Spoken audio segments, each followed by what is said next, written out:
So welcome everyone today to Psalms Through the Eyes of the Living Letters. And today we're going to be going or beginning, if you will, Psalm 119. Now, those of you that know anything about Psalm 119 realize that it's a very, very, very long psalm. It is the longest book in the Bible itself. And it's a great psalm because many know, many don't know. But those of you that don't know, I want to kind of lead you into a little bit of what Psalm 119 is all about. From the Hebraic perspective, what they've done is they've taken all of the 22 of the original Hebrew living letters, and they've broken it down into 8 verses. And so this psalm goes into 8 verses of every word that begins a sentence begins with that living letter. So this week, we're going to be going over the living letter Aleph through Psalms 119, verses 1 through 8. So every single beginning of every sentence begins with the Aleph in this. And next week, it'll be Beit and Gimel and so on. So those of you that are a part of our class, have heard me talk about have heard me talk about the living letters quite in depth, but from a very different perspective. This time we're going to each one of these living letters, but through the perspective of the Psalms themselves.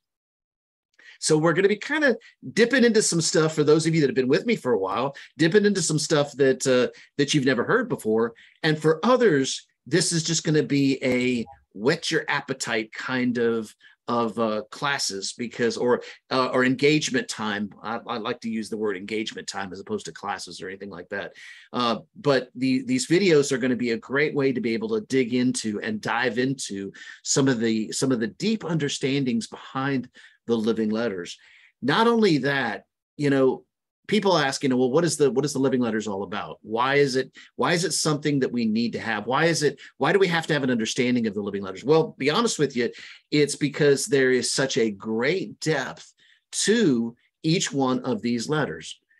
See, Yahweh doesn't look over the little things. As a matter of fact, he begins with the little things. Every single Hebrew word begins with the living letter Yod because it begins with a dot. And in that place of that dot, then the lines are formed. Then the shape of the letters are formed. And we can tell what that letter is based on that. But it all begins with that tiny little dot. So if you will, the Father is in the details. The Father is in those little tiny jots and tittles. You remember that scripture that we've heard for many years that there will by no means there will not, how does it go? There will not be a jot or a tittle that shall pass away. That in the word of Yahweh. In other words, even the jots and the tittles, those little marks that are on the letters themselves, actually have a meaning, and those things have a perspective in looking at the way we see not only a Hebrew letter, but also a Hebrew word, but also the way that we see the Father. Because every one of the letters points back to the Father. But at the same time, every one of the letters points back and shows us who we really are. And I love that aspect of that. And so in this, as I was going through this was something I did not know in the beginning.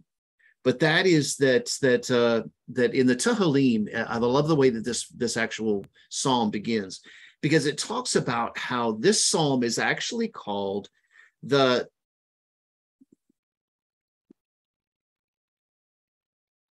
Tamenya, Afin, Tamenya Afin. I'm still learning myself, okay? So y'all forgive me. The Tamenya Afin. But basically what that means is the 8 facets. Every single one of these that we're going to be going through over the next 22 weeks is going to have 8 verses that are going to be attached to them. And they're known as the 8 facets. Now, again, those of you that have been with me a while have heard me talk about the Diamond of Yahweh and how each one of us reflect the Diamond of Yahweh. And truth be told, as I was looking at this in the TEHILLIM, it really struck me because one of the things that I have not talked about was the diamond, if you will, the facets of who we are. That within our facet, we too are multifaceted. And this actually brings out a part of this. So I've begun to dig into what that means. Father, show me this place of how I myself, in the reflection of who you are, am also multifaceted. And it begins really by looking at this Psalm 119, because each one of these letters are going to represent those at least 8 of those facets of who we are. Now, I love this. I'm going to read the top part of this in the TEHILLIM, because I want you guys to see this. This psalm, called the Tamanya Afin. Again, y'all forgive me, I'm still learning myself. 8 facets is an 8-fold alphabetical arrangement describing the ceaseless striving to faithfully live a true life of Torah, regardless of time, place, circumstance, or social environment. In prayers for a sick person, now listen to this. In prayers for a sick person, it is customary to recite those verses of this psalm which correspond to the letters of his or her name. That messed with me right there, because I was like, whoa, wait a minute. You know, when we pray for someone who's not feeling well, many times we ask the Father to heal them. Yeah, and there's nothing wrong with that. But in the heart of the intention of the Father has made each one of us to be a unique facet of him. And as we operate as that facet of him, in this place where we begin to pray for someone, our names are a reflection of our identity. Mm-hmm. How many times have you guys heard that before? You know, not only from myself, but I know Apostle Aaron has spoken about that. Damon Thompson, others that are connected that we know well, are all talking about this place. I love Damon's term of beloved identity, is what he's calling it. And so in prayers for sick, it's customary to recite these verses of this psalm, which correspond to the letters of his or her name. It is our fervent prayer that the person will recover to utilize every facet of his unique personality, as suggested by his name, in God's service through Torah and mitzvos, or through the word and through the following of the word, or if you will, the doing of the word.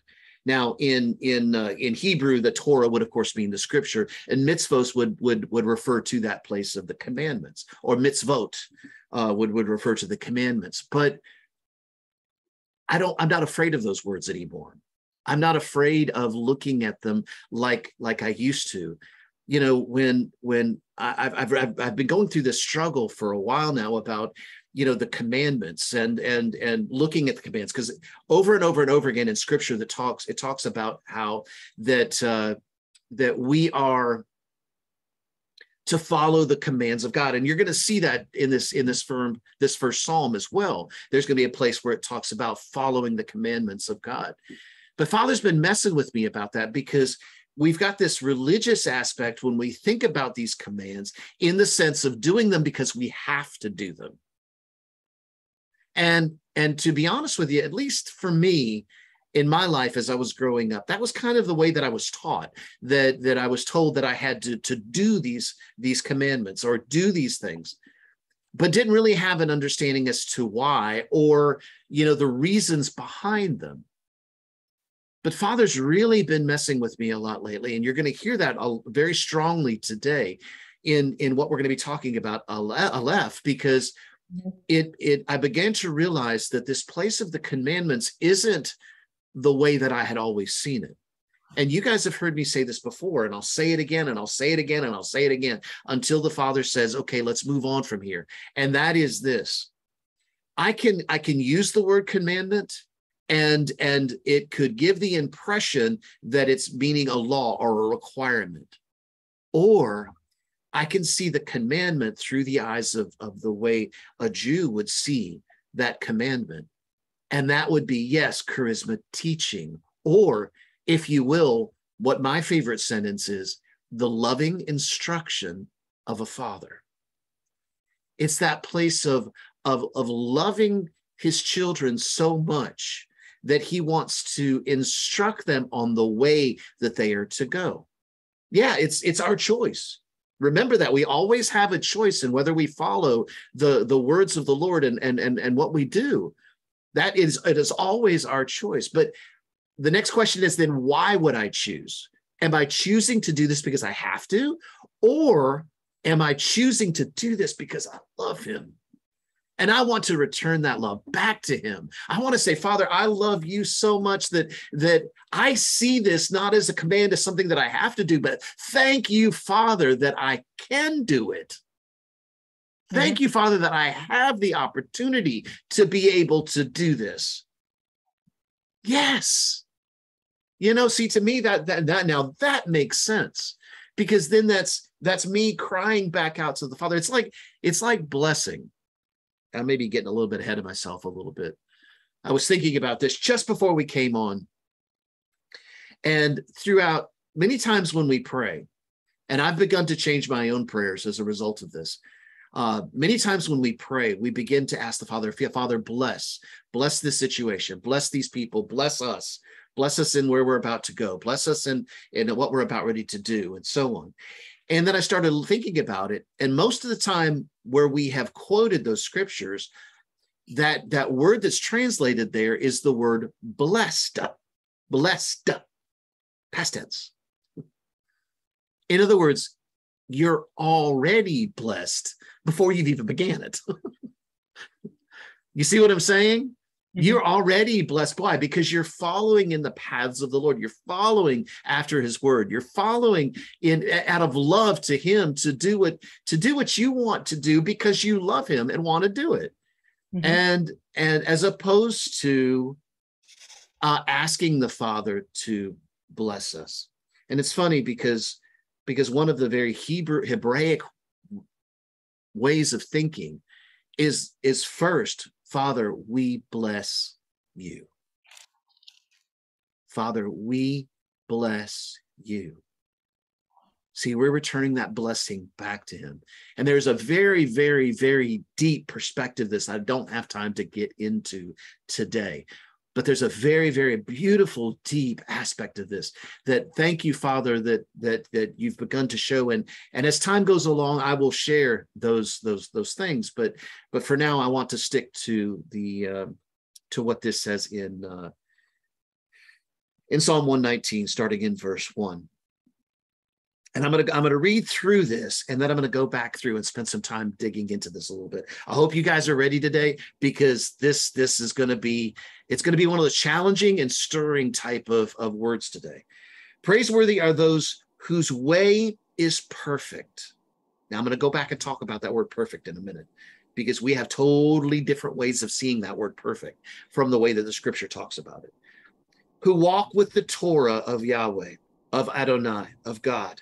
Praiseworthy are those who guard or protect or keep his testimonies. They seek him wholeheartedly. I will love the Lord thy God with all my heart, with all my soul, with all my mind, and with all my strength. They have also done no iniquity, for they have walked in his ways. You have issued your precepts to be kept diligently. These are my prayers. May my ways be firmly guided to keep your statutes. Then I will not be ashamed. When I gaze at your commandments, I will give thanks to you with upright heart. When I study your righteous ordinances, I will keep your statutes. Oh, do not forsake me utterly. That's Psalm 119, verses 1 through 8. Now, I love this because the first verse itself begins to open up. And there's a Hebrew prayer that's known as Ashrae. And Ashrae is a prayer that's spoken 3 times a day with the Jew. As a matter of fact, there's a promise that's attached to it, that if one recites this prayer 3 times a day, then he is guaranteed a place in the world that is to come. Well, looking at that from a Hebraic perspective, I agree with that.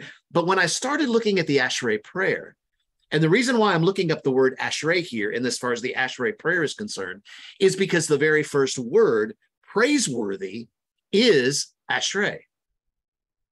Okay, so it's translated into this. And I love the Ashrae Prayer because if you stop to really look at it, the Ashrae Prayer is beginning to speak about my responsibility and the way that I see things. Now, there are two questions that have been key to a lot of what we've taught here in our ministry here. And those two questions, those you guys, you probably could quote them back to me without me even saying them. What do you see and how do you see it, right? They have been cornerstones of everything. So let's take a look at this prayer based on those two questions. What do you see and how do you see it? Because when we look at the Ashrae Prayer, it says this: happy are those who dwell in your house. May they always praise you. Now, think about it from the perspective of you. I am happy. Why? Because I dwell in your house and I always praise you, Father. Selah. Happy is the people for whom it is so. Happy is the people for whom Adonai, for whom the Lord is their God. Tehillah la David, a psalm of David. And it says this: I will exalt my God. It begins right off at the top. I will exalt my God, the sovereign. I bless your name forever and forever. Every day will I bless you. Now, the Ashrae Prayer, you're going to notice, sounds very, very familiar because it's actually based on Psalm 145.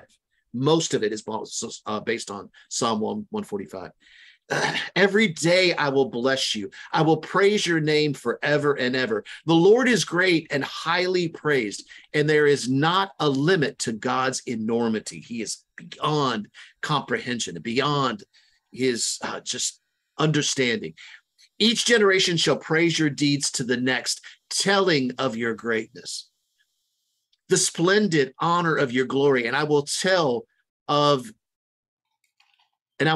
your amazing deeds, and they will speak of your awesome strength, and I will tell of your enormity. They will share a reminder of your great goodliness, and they will sing of your righteousness. So now this is going on from the place of not only I will exalt you, but I'm going to teach my children. I'm going to teach my children's children. I'm going to teach those that are coming on behind me to praise your name. I'm going to show them the goodness of what you have done for us and how you have taken us through these things.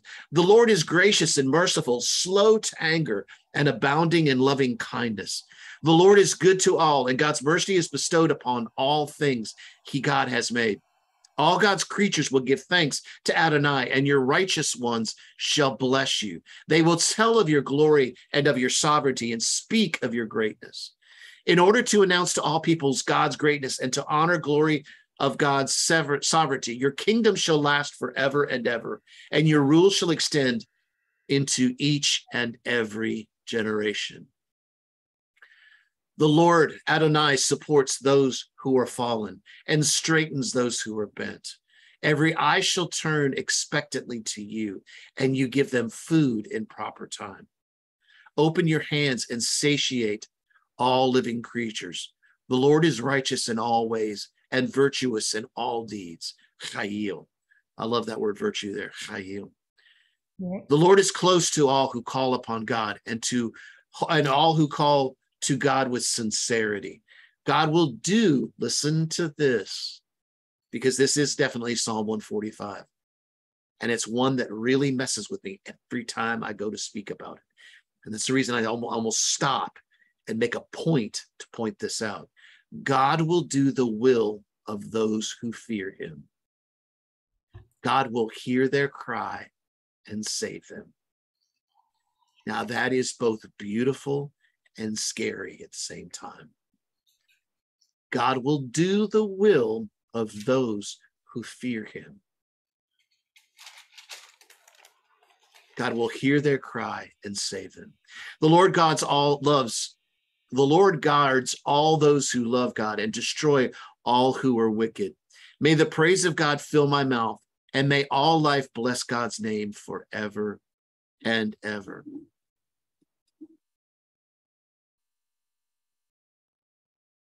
I think there's a little bit more. And we bless God from now and for always. Hallelujah. Now that is the Ashrae Prayer. And so it's to me, that just begins to speak about the place of who we are, and really, if you will, our heart attitude. You know, we've talked about this before, in that God doesn't really look at the deeds. You know, so if it's commandments and the doing of the commandments that is able to save us, then you know, many would be saved who really never know the Lord. Because they could sometimes people find it very easy to be able to follow rules exactly. Other people don't. Other people like me, like to push the edge, like to push the edges of things and say, well, okay, wait a minute.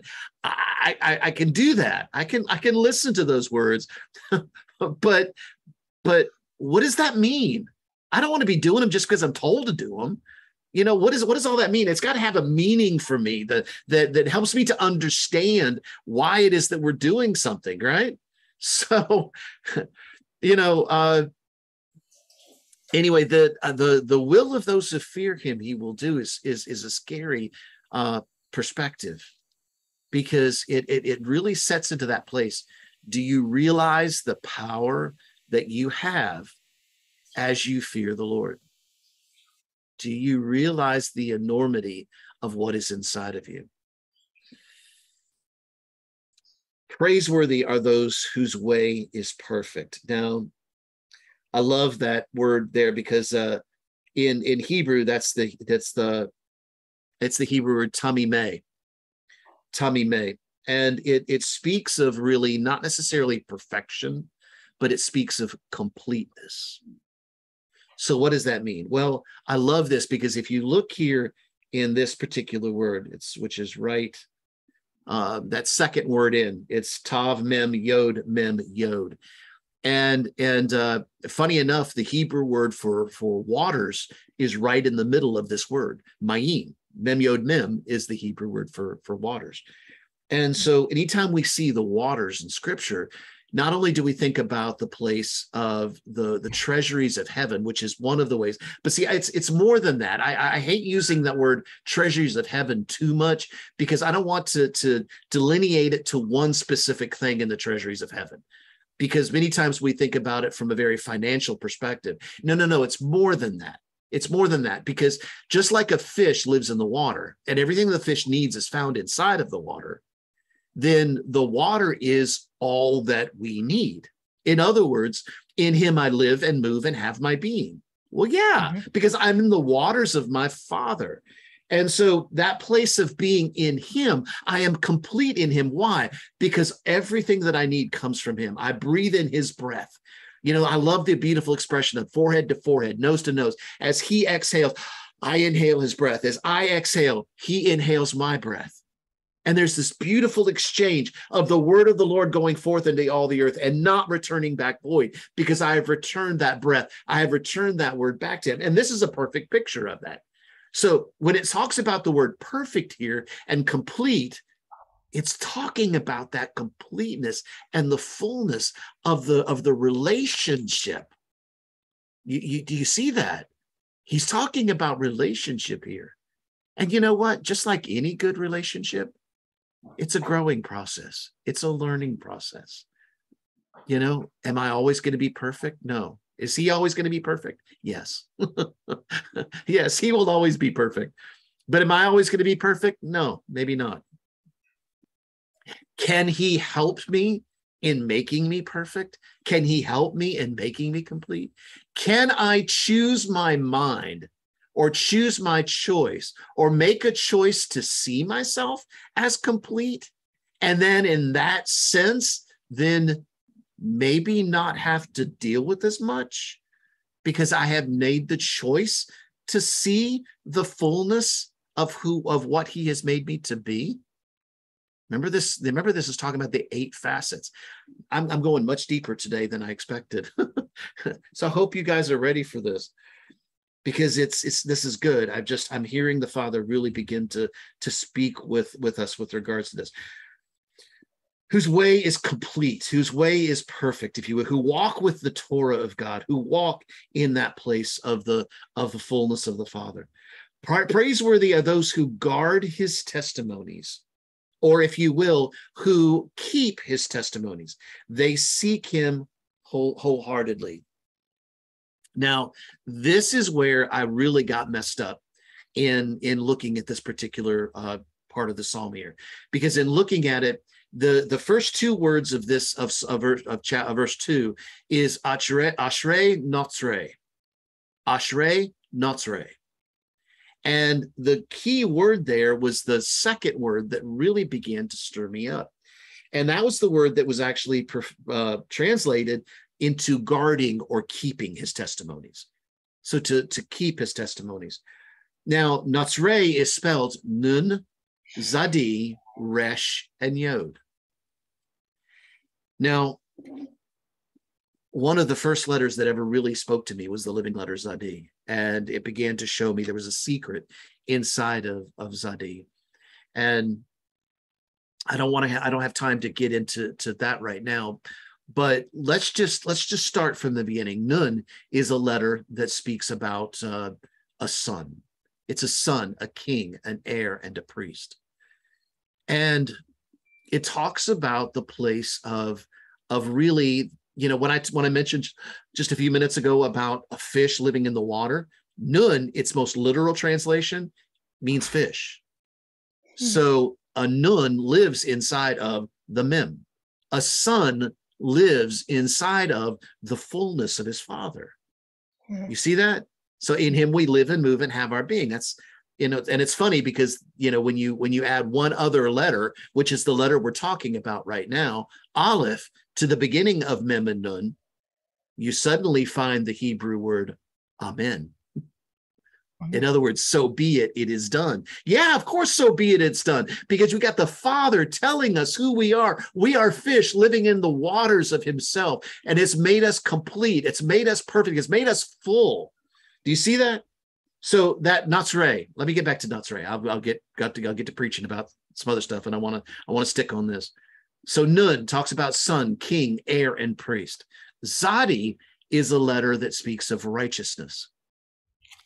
Now, for me, when you speak of righteousness, when we look at the place of righteousness, we find this place where we know that the blood of Yeshua has made us righteous and has put us in right standing with the Father, right? So to me, this righteousness comes because of what Yeshua has done on the cross for us. But righteousness is not all of what is necessary for us to be able to walk in the ways of the Lord. It's just not, because there's another part of this that's called holiness. Holiness speaks of, be ye holy as I am holy. It's what the scripture says. Be ye holy as I am holy. So holiness is a requirement. Righteousness is given, but holiness is not a requirement. All right. Just to keep from the old religious terms, when we look at that, holiness is a choice. Holiness is something that I choose to do because I love my Father. Maybe that's a better way of putting that. Holiness is a choice that I do. So in that place, as the Father begins to teach me, and he begins to show me who he is, and I look into his face and I become what I behold, I'm becoming a holy because I begin to emulate him. I begin to reflect him. I begin to be a conduit of his light in the earth so that it can be seen. But not only that, but it's the pure light of Yahweh. Why? Because the vessel has been made holy. The vessel has been made pure. I have made a choice to reflect my Father. And so holiness is like I said, a choice.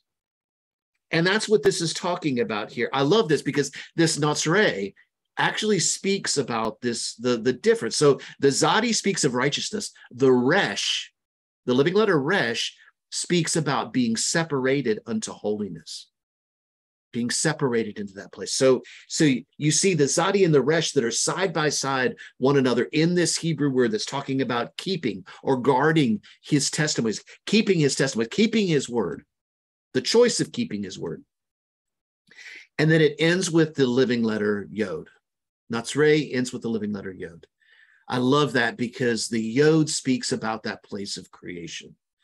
And now it's funny because Many times in Hebrew, whenever you see a yod at the end of a Hebrew word, and the root Hebrew word here is natzer, but when you see a yod at the end of that, it usually says my. So the suffix means my. So in that place where he's speaking about that, praiseworthy are those who keep his testimonies.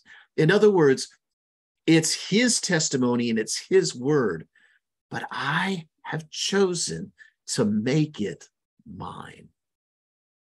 Does that make sense? Yes, they're his words. Yes, they're his testimonies. Yes, they're his ways to walk, but I have chosen to make those ways mine. They seek him wholeheartedly. They seek him with all their heart, their soul, their mind, and their strength. Verse 3, they have also done no iniquity, for they have walked in his ways. Now, I find that very interesting because, there's always been the question that has always been said, what do you mean? Is there a place where we can live and not sin? Many people say that no, that there's a place where we can that even in our best ability to be able to do something, that we will always end up sinning. Okay, I agree with that. But what, as opposed to now this is where I know Apostle Aaron, this is one of his favorite responses. Which dimension are you talking about? Which dimension are you speaking from? Well, okay, that's a good question. Which dimension am I speaking from? In the place where I'm trying to do this out of my own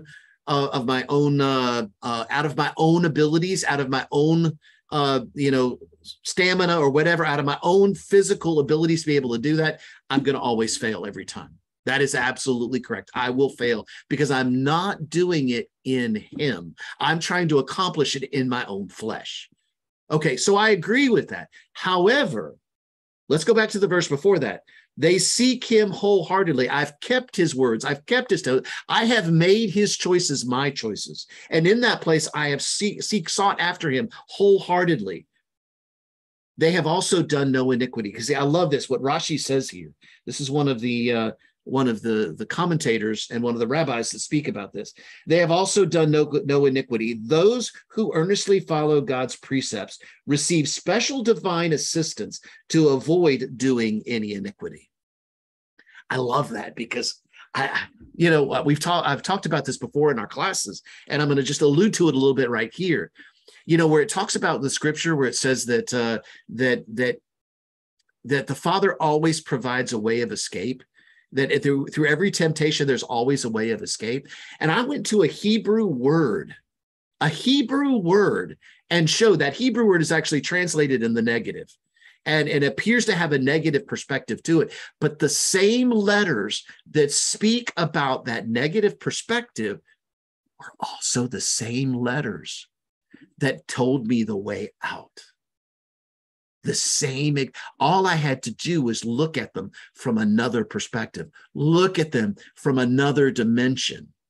And those same two Hebrew letters told me about being separated unto holiness and seeing the words of the Lord and the revelation of the Father in me and me in him. So you see, the truth is that even from a Hebraic perspective, that there is special divine assistance that's given in this place is as we wholeheartedly, as the intent of, you see, all of this that I'm talking about is talking about the intent of our heart and talking about this place of what is the intent of my heart? What is the way that I'm doing these things for? Am I doing it because I have to, or am I doing it because I want to, because I love him? That's the difference in the intent of my heart. And that's what the Father looks on, is the intent of the heart, not the deeds themselves, but the intent.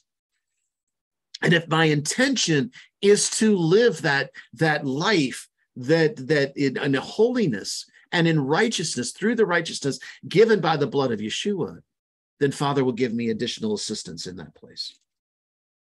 For why? Because I've walked in your ways. For you have issued precepts to be kept diligently. These are my prayers. May my ways be firmly guided to keep your statutes. May every step that I take be guided to keep your statutes. The steps of a righteous man are ordered of the Lord, right? You see, can we live in a place where in the midst of a hell, in the midst of all this stuff that's going on in the world right now, can we live in a place of absolute shalom and peace? Can we live in a place where those things don't affect us? Why? Because we see something that's far greater than that. Can I look at a tough situation? Can I look at something that's difficult or hard? And instead of seeing a trial or a tribulation, can I see a treasure hunt? Can I see something that then begins to excite me? Because the Lord's saying, hey, I've given you a new challenge to overcome. I've given you something that I want to show you that you have the ability to do that you didn't know that you had to before. But the only way that I can show it to you is by bringing about this situation that allows you to step beyond where you are right now. Now, I know that goes against a lot of what people talk about, because a lot of times in Christendom, we talk about this place of being, the way that we're in a holy place is when we're free of trouble. Whatever. If that's the case, then how will I ever know the fullness of what God has made me into being? I love Romans chapter 8 for that purpose. Have you ever really stopped to think about that part of Romans 8? That part of Romans 8 that says that the creation was subjected to frustration, futility, vanity, whatever word that you want to use, not by the will of the creation, but by the will of him who sent. In other words, this frustration came from the Father. Why? So that we could become and see that we are the sons of glorious liberty. Let me read it to you. I just want to read it to you just to prove it to you. Look at this. I'm telling you, Father has really messed. Where's Romans? There it is. Romans chapter 8. No, not 13. Romans chapter 8.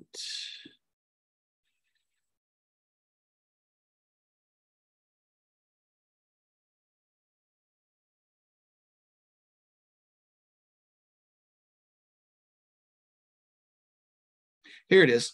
And let me go back from the beginning of this. For I reckon that the sufferings of this present time are not worthy to be compared with the glory which shall be revealed in us. For the earnest expectation of the creature waits for the manifestation of the sons of God. For the creature was made subject to vanity, frustration, futility, not willingly, but by reason of him who had subjected the same in hope. This is speaking of the Father. But by reason of him who hath subjected the same in hope, because the creature itself shall also be delivered from the bondage of corruption into the glorious liberty of the children of God.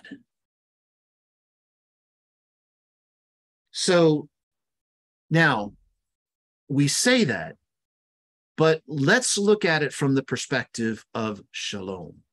Let's look at it the perspective of peace.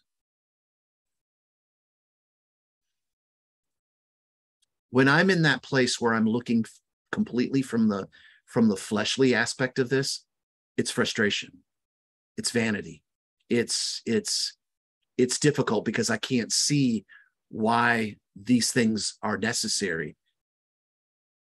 But when I step into the place of shalom, I begin to realize that these apparent difficulties are meant to challenge me to be able to see who I really am in him and who he really is in me. Does that make sense?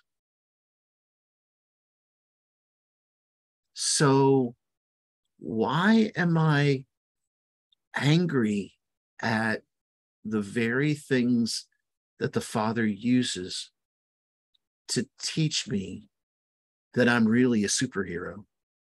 When I was with Andy and Carolyn, one of the ways, I don't like using the term disabled or or that sort of thing. It's not my terminology. And we were talking, and I said, you know what I call each and every one of us superheroes. We're superheroes, each and every one of us. No matter what and who we are all superheroes in him. In other words, the Father has been like, rip open that veil of the flesh, and let's see what's really inside. Because, yeah, there you go, Andy. There you go. And guess what? Superheroes have no limits, right? Superheroes have no limits. All right. So that's who we are. That's what the Father has made us to be in this. Then I will not be ashamed when I gaze at all of your commandments. When I gaze at all of those things that you've said are loving instruction, I see them as loving instruction. I see them as the place of you being my loving Father, teaching me how to be more than what I really know that I am right now.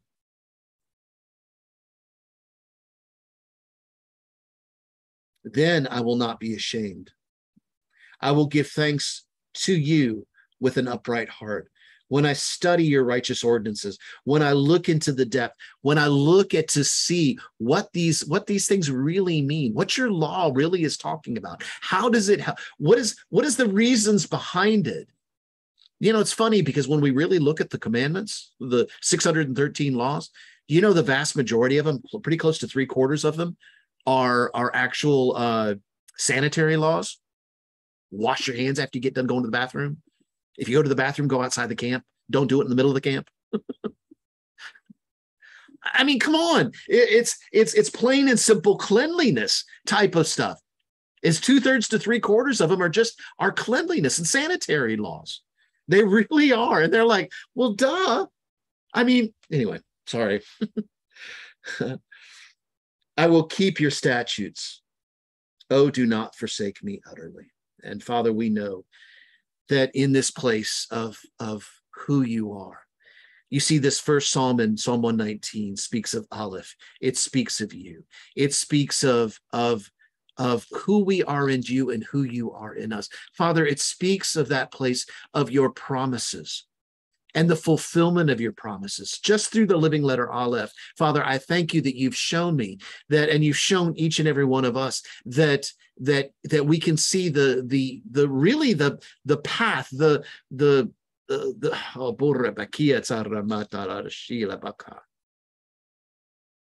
we can see your path, we can see your way, we can see your promises and the fulfillment of your promises just in the living letter Aleph itself. But Father, I thank you that you've also given us other letters and other expressions, other facets. And Father, as we see each one of these eight facets every week, this week, that you will continue to teach us the depth of who we are in you. As Father, we learn a new way of doing things.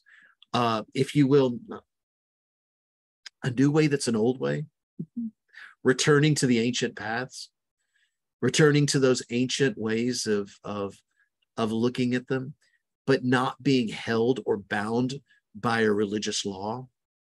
But Father, because we love you and we want to do these things. So Father, I thank you. I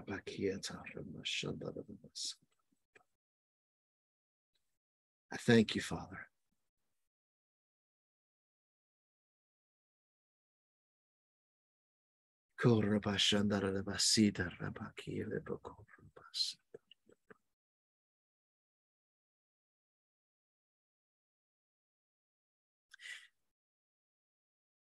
Some of you may have heard this before, but I feel the Lord speaking to me about just bringing it back up again.